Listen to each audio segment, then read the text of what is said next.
ئەم کاتتان باش سەرەتا بە خێراتنی کەناڵی سلێمانیەکەین لەم کورتە ڤیدیۆیە باسی چەند نەخۆشیەکەین کە ئەگەر بتوانن لە مانگی ڕەمەزانی پیرۆزدا بە ڕۆژوو بن یاخودنا. یەکەم نەخۆشیش کە زۆر باوە لە نەخۆشەکانەوە لەناو کوردە باوە با بڵێن لە زۆربەی وڵاتانە بە ڕێژەی هەندێک وڵات ئاگاتە لە سا 20. یعنی چی نەخۆشی شەکرە کە لە جۆری دوو هەندێک لە وڵاتانی خلیج و وڵاتانی عەرەبی یعنی لە 100 کەس 20 کەسیان تووشی نەخۆشی شەکرە بوون بە تایبەت لە جۆری دوو. جۆری یەک کەمترین ڕێژە پێگەهێنێ کە لە سا 5 توش بۆ نەخۆشانە، بەڵام جۆری شەکرەی دووەم کە لە سا 90 بۆ 95 نەخۆشانی شەکرە پێگەهێنێ. ئەم جیاوکردنەوەیە لەسەر ئەساسی ئەوەیە کە پەنکریاسی نەخۆشەکە تا چەند ئەتوانێت ئەنسۆلین دەربدا و کۆنتڕۆڵی شەکری ناو خوێن بکە. لە جۆری یەکەمدا لە ساسە پەنکریاسی نەخۆشەکە کەسەکە لە دەردانی ئەنسۆلین وەستاوە، بۆیە هیچ جۆرە بڕە ئەنسۆلینێک دەرنادا و کەسەکە پێویستی بە ئەنسۆلینی بەردەوامە بێت لە ڕێگای وەرگرتنی دەرزی ئەنسۆلینەوە. بۆیە لە ڕووی پزیشکیەوە زۆر قورسە یاخود ناکرێت ئەم جۆرە نەخۆشانە بە ڕۆژوو بن. واتە ئەو کەسانەی جۆری نەخۆشی شەکری جۆری یەکیان هەیە ئەنسۆلین بەکارهێنن باشترە بە ڕۆژوو نەبن. لە جۆری دووەمە کە کەمێک ئەنسۆلین هەیە لە جسمیانە، بەڵام زیاتر دروستبوونی بەرگریە بۆ ئیشی ئەنسۆلین کە سووتانی شەکریە لە خوێنە، ئەم جۆرە نەخۆشانە لە زۆر ڕۆوە بە ڕۆژوو بوون سوودی هەیە بۆیان، بەتایبەت ئەو کەسانەی کە شەکرەکەیان کۆنتڕۆڵە. کاڵەی نەخۆشی شەکری کۆنتڕۆڵ کە جۆری دووەمە کۆنتڕۆڵ بێ، معنای ئەوەیە کە شەکری سێمانگیان یاخود تەراکۆمی کە بە کوردی بێ بە کەڵەکە بوو لە 7 کەمتر بێ. شەکری ڕۆژانەیان بەیانیان کە هەڵەسێ لە خۆ پێش ڕەمەزان پێویستە، ینی ئەم فەحسانەی کرد بێ پێش هاتنی مانگی ڕەمەزان پێویستە شەکرەکەیان لە 130 کەمتر بێ، لە نێوان 80 بۆ 130 بێ لە خورێنی لە پێش نانی بەیانی، و ڕێژەی شەکریان لە دوای 2 سەعات لە نانخواردن جائیتر نانی نیوەڕۆ بێ یاخود نانی ئێوارە بێ ئەبێ لە 180 کەمتر بێ. ئەم جۆرە نەخۆشانە بە تەبیعی بە ئاسایی ئەتوانن بە ڕۆژوو بن، بەڵام باشترە پێش هاتنی مانگی ڕەمەزانیان لە سەرەتای مانگی ڕەمەزانە ڕاوێژێکی دکتۆرەکان بکەنەوە بۆ ڕێخستنەوەی دەرمانەکانیان. بۆیە دەرمانەکانیش چەند جۆرێکە کە ئەوەی پێڵەن لە لای خۆمانە ناو خەڵکە باوە پێڵەن حەپە گەورەکە گلوکۆفیج. ئەگەر سێژەمە بێ ئەو کاتا توانێت بیکە بە دووژەمە پاشێوان بیخوا و حەپی نێوەڕۆکە بخاتە گەڵ بەربان گەڵ نانی ئێوارە. بەڵام باشترە ئەو نەخۆشانێک کە حەپە وردەکان هەیەیان پێشنانی بەیانی ئەیخۆن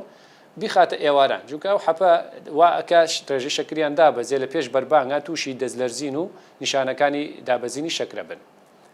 ئەمە بە نسبەت شەکرەوە. بە نسبەت نەخۆشیێکی ترکە هەر ئەویش نەخۆشیێکی زۆر باوە لە ناو کۆمەڵانی کۆمەلگەی خۆمان و کۆمەلگەکانی تریشە، ئەویش نەخۆشی زەختە. وەک ئاشکرایە لای بینەرانی خۆشەویستیش نەخۆشی زەخت لە ڕێی خواردنی خوێی زیایەوە بەرزەبێتەوە. من زۆر جار کە نەخۆش دێتە لامان باسیەوە کە کاتۆ چی بخۆم، من 5 خاڵی پێیاڵێ ئەڵێن چەوری سوێری سوورەکراوە خەفەت ماندوو بوون، ئەم 5 زەخت بەرزەکەنەوە. ئەمەرجێ ئەم کەسە لە ڕێی پێشینەیەکی خێزانی نەبێ، واتە بە عایلەی ئەگەر نەخۆشی شەکرە زەختیان هەبێ بە تەکیدی هە تووشی زەختە بێت، جا پارێزی بکە یان نە، بەڵام پارێزەکە یارمەتیەدا باشتر کۆنتڕۆڵ بێت. یعنی کەسێک کە زەختی هەیە باشتر دوورکەوێتەوە لە چەوری لە سوێری لە سوورەکراوە لە خەفەت لە ماندووبوون. لە پیاوانیش ئەگەر کەسێک جگەرەکێش بێ یاخود مەشروبات بخواتەوە بە تەکیدیان کەمیەکاتەوە یان وازی لێهێنێت.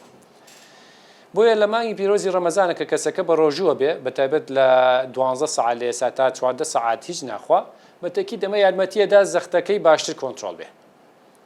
بەڵام بە تاکیدی ئەبێ ئەم کەسە عیلاجەکانی خۆی بە مەزبوطی بخوا. زۆربەی عیلاجەکانی زەخت یەکژەمەیە، ئەگەر بێت و لە حاڵەتێکیشا دووژەمە بێ ئەو کاتە ئەیکاتە پارشەوان دوای نانی پارشەوان و بەربانگان دوای بەربانکردنەوە عیلاجەکانی ئەخوا. ئەگەر بەرزونیزمی کرد لەو کاتایان لە پێڵەن یادی کرد زەختەکەی باشترە مراجعەی دکتۆرەکەی خۆی بکاتەوە. ئەمە دەربارەی زەخت و شەکرە. نەخۆشیێکی ترمان هەیە ئەویش غودە. غودە لای بینەران و لای بەڕێزانی شەر ئاشکرایە ئەویش دوو جۆرە. غودەی تەمەڵمان هەیە کە زۆر باوە بەتایبەت لە ئافرەتانە. یعنی چی غودەی تەمەڵ؟ یعنی کەسەکە ناچالاکە، کەسەکە نیشان کۆمەڵە نیشانەیە بێ دەمو چاوی یاوسێ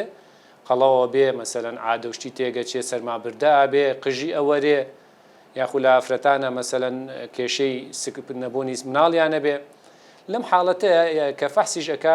فەحسی TSHەکەی بەرزە لەم بەرامبەریە T4 و T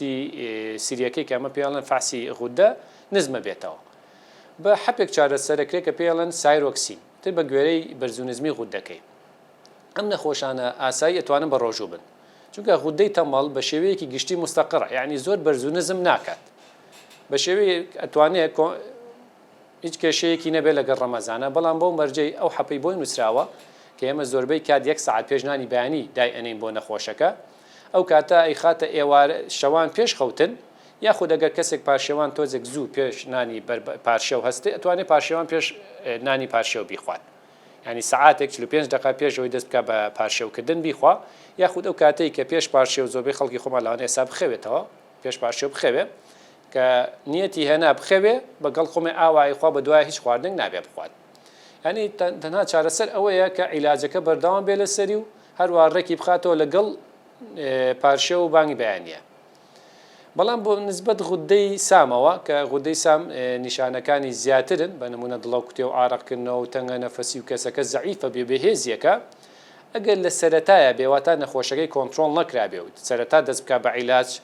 وا باشتە بە ڕۆژوو نەبێ بۆ لەبەرەوەی خۆی غودەکە ئەیسووتێنە کەسەکە وزەیەکی زۆری لێ ئەبا تۆش کە بە ڕۆژوو بێ کەسەکە ڕێژەی وەرگرتنی وزە کەمە بێتەوە لەوانەیە ژەمەکانی وەک پێویست نەبێ پارچێ نەتوانێت نانی پێویست بخوا بەربانگان ماعیدەی بۆ شێوەیە نەبێ بۆیە لە سەرەتا تا کۆنتڕۆڵە بێ تا فحسەکانی کە دکتۆرەکە لە کۆنتڕۆڵە بێ بە ڕۆژوو نەبێ بەڵام ئەگەر کۆنتڕۆڵ بوو ئەو کاتە ئێمە عادەتەن 2 ژەم حەبدانین حەبی کاربی مازۆڵ کە 5 میلیگرامە یاخود 3 ژەم بە نمونە ئەگەر حەبەکە 2 جار بێت لە ڕۆژێکە ئەو کاتە وەک حەپی ئاسایی وەگی زەخت و وەگی شەکرە ئەکاتە پارشێوان و بەربانگان واگەر 3 ژەمیش بێ و کاتە ئەتوانێت حەپی نیوەڕۆ بخاتە گەڵ حەپی ئێوارە و بەیانی حەپێ بخوات و ئێواران 2 دەنگ حەب بخوا بە گوێرەی فاسی غودەکەی ئەمە بە شێوەیەکی گشتی لەسەر ئەو نەخۆشیە باوانەی کە زۆربەی کۆمەلگاکانە زۆربەی لای خۆشمان هەت باوە بەم جۆرە ئەبێ بەڵام بە شکلێکی عام ئێمە ئەگەر ڕێنمایی هاوڵاتیانی خۆشەویست چارەخوازان بکەین یان هەر کەسێکی ئاسایی بکەین لە مانگی ڕەمەزان و دوای مانگی ڕەمەزانیش وا پێویستە ئینسان تەندروست بشی یعنی چی کە ئەڵێن ئینسان پێویستە تەندروست بشی لەوانە لای ئێمەش پرسیار بێ لای بەڕێزانی ئەوانە بینەرمانە پرسیار بێن زۆر جار نەخۆشی کە دێتە لامەڵە کاکتۆ چی بکەم چی بخۆم پرسیاری ئەومان لەیەکە بەگشتی باشترە چوار پێکاتەی خۆراکی هەیە کە ئینسان ڕۆژانە لە خواردنەکانیان هەبێت یعنی ئینسان ناتوانێت ئەمانە تەرک بکە یعنی یان دوگیز دکتۆرێکی ڕێنمایی ناکە کە واز لەمانە بێنێ بار هۆکارێک بێ لەوانە کە بەرهەمە ئاژەڵیەکانە لە گۆشت و هێلکە و مریشک و ماسی بەرهەمە شیرەمەنیەکانە کە شیر و ماس و پەنیر و بەرهەمەکان یەگرێتەوە سەوزە و میوە ئەمە سێیەم جایدەن بقلیاکتەکان ینی پاقلەمەنیەکان لە چەرەسات و لە نۆک و نیسک و فاسۆلیا ئەم چوار پێکاتەیە پێکاتەی ئەساسین بۆ ژیانی ئینسان کۆمەڵە پرۆتین و کۆمەڵە مادەی کانزایی ئەیەن کە بە جسمی ئینسان کە پێویستی ڕۆژانەی کەسەکەیە بۆیە کە کەسێک بە ڕۆژووە بێ یاخود پێش ڕەمەزان دوای ڕەمەزان پێویستە گرنگی بەم بابەتانە بە نەک مەسەلەی شلە و برنج و سوورەکراوە و شیرینی خراپترین خواردنێک کە ئینسان بیخوا بەڕاستی شیرینی سوورەکراوەیە کە لە ئینگلیزیا پێڵن کوکیس ینی شیرینە بەڵێن پاقلاوە برمە و با بڵێن بامێ و لۆقمە قازی کە شیرینە و سووری شەکرێتەوە ئەو ڕۆژش چەند جارێ لە باین تا ئێوارە زۆربەی کات بەکارە هێندە و چەندین گۆڕانکاری خراپی بەسەرایەت بۆیە باشترین کات ئەوەیە کە ئینسان شتی سروشتی بخوا بەشتی بەگەشتی شتی بە کوڵاوی بخوا خواردن بە برژاوی ئەگەر هەر ناچار بوو بە سوورەکراوی ینی خواردنی کوڵاو و برژاو تاکید لە پێش خواردنی سوورەکراوەیە زایدەن گرنگی تەواو بە سەوزە بە هەموو سەرسفرەکان هەموو ژەمێک بڕێک لە سەوزەی تیابێ ڕۆژانە بڕێک لە میوە بخوا ئەگەر وەک پێویستی ڕۆژانەش دەتوانێت بڕێک لە پێداویستی پرۆتینی جسمی خۆی لە ڕێی خواردنی گۆشتی ئاژەڵ و مریشک و ماسیەوە دابین بکە ئەمێنێتەوە سەر مەسەلەی چەوری زۆر پرسیار هەیە ئایا چەوری دوو بخۆین یان نا من ئەوەی پسپۆرانی خۆراک باسیەکەن بۆ ڕێژێنێک کە خەڵک ئەوەنگە پرسیاری لەسەر ئەکا بەڵام ئەکرێ هەندێک چەوری مستەفید هەیە مەسەلەن چەوری کاکڵە گوێز بێ چەوری ئەڤۆگادۆ بێ زەیتی زەیتون بێ ئەمانە چەوری ڕووەکین کە پیانن ئەنساچورێتێت یعنی زەرەدێکی وانێ لە ڕووی تەندروستیە و ئەسڵەن جسمی ئینسان پێویستی بەو جۆرە چەوریانەیە زایدەن وەرزشکردن بەپێی ڕێکخراوی تەندروستی جیهانی WHO هەموو کەسێک جا ئەم کەسە نەخۆش بێ ساغ بێ لە دوای تەمەنی باڵغ بوونەوە ڕۆژانە پێویستی بەوەیە کە وەرزش بکە لە نیو سەعات زیاتر لانی کەم نیو سەعات کاڵین نیو سەعات کەمترین حاڵەت نیو سەعاتە لە هەفتەیەکا 5 ڕۆژ یعنی 150 خولەک هەموو کەسێک پێویستی بە وەرزشکردنە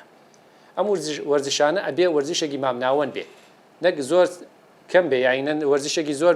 سادە بێ نە وەرزشێکی بێ کە هیلاک و شەکەتە بکە بە نمونە ئەوانەی کە بەستاندن دانراوە ڕاکردنە بە شێوەی وەرزشی جا لەسەر پاسکیل بێ لە ماڵەوە یاخود لە پارکێکە کە هەوایەکی کراوە باشتری هەیە مەلەوانیە لەگەڵ پاسکیل سواریە ئەم سێ وەرزشە پێڵێن مۆدەرێت ئەکسەرسایز یعنی وەرزشێکی مام ناوەن هەموو کەسێک پێویستی بەوەیە ڕۆژانە نیم سەعات بۆ 45 دقیقە یەکێک لەم وەرزشانە بکە لانی کەم 5 ڕۆژ لە هەفتەیەکە. بۆ مەسلەی خەوی باش ئەمێ لە ڕەمەزانە زۆر لە نەخۆشەکان پرسیامان لەیەکە خەوم لێت تێگەچێ بەڵێ بەتەکی تۆ لە سەعات سێ و نیو کە ئێستا خەڵکی خۆمان هەڵەستێ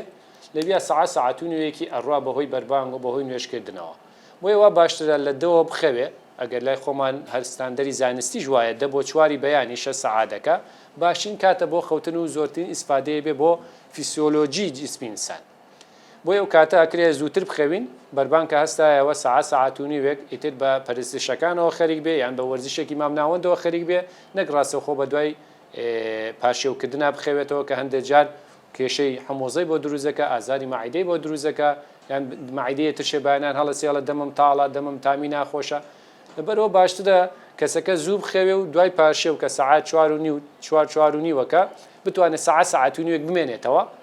مەشغوڵ بێ بە شتێکەوە کە ئەوەی خۆی مەبەستێتی ئەنجا بخەوێتەوە بە دوای یاخود ئەگەر نەشخەوێتەوە هەر ئاساییە ئەگەر کار و چاراکیەکی هەبێت چوونە دەرەوەیەکی هەبێ لە پێش نوێژی نیوەڕۆیە بتوانێت سەرخەوێک بشکێنێتەوە زۆر باشە بێت.